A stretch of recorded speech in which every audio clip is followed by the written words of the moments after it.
A few moments later.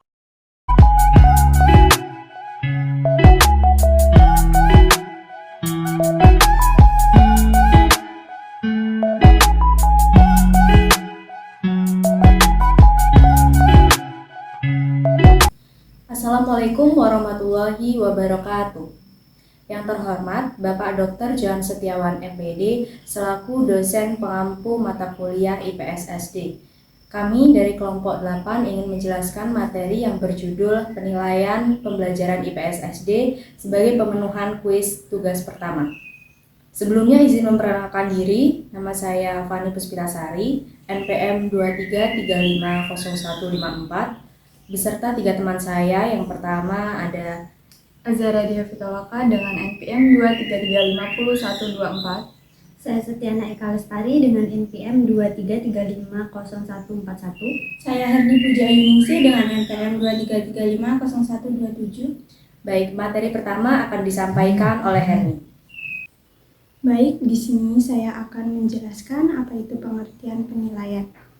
Penilaian adalah serangkaian kegiatan untuk memperoleh, menganalisis, menafsirkan baik proses maupun hasil belajar peserta didik yang dilakukan secara sistematis dan berkesinambungan.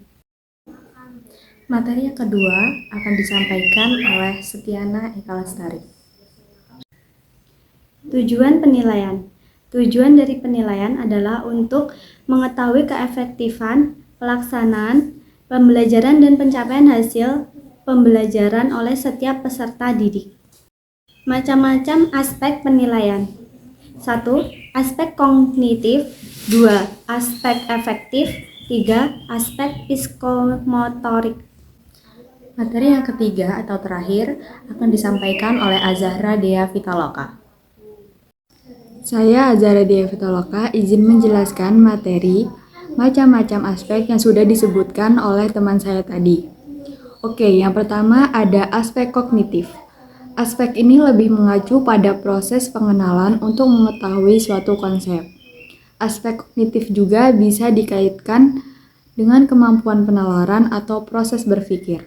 Contohnya, mengingat materi pembelajaran dan memecahkan masalah. Yang kedua, aspek efektif. Aspek efektif adalah kemampuan seseorang yang berkaitan erat dengan berbagai emosi atau perasaan di dalam dirinya. Misalnya, penghargaan, perasaan, minat, semangat, nilai, dan sikap terhadap suatu kondisi.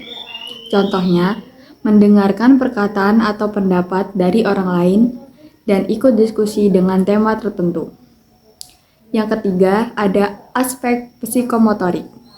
Aspek psikomotorik adalah kemampuan yang berkaitan erat dengan jarak gerakan fisik atau perilaku. Aspek ini dapat dilihat atau dinilai dengan mengukur kemampuan anak berdasarkan jarak, kecepatan, dan cara melakukan kegiatan.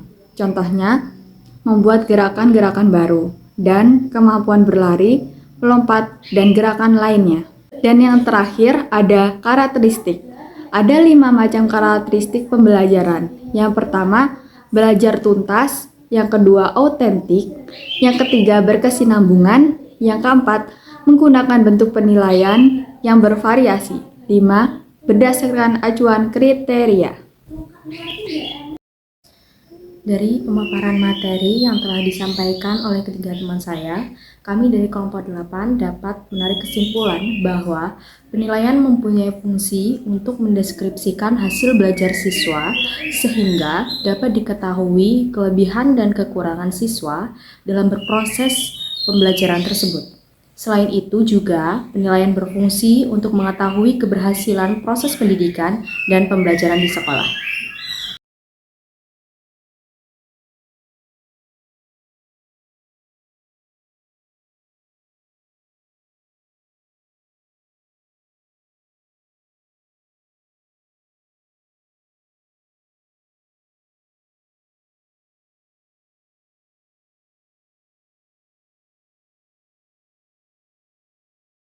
Sekian penjelasan materi dari kami. Apabila ada yang kurang dan lebih kami mohon maaf.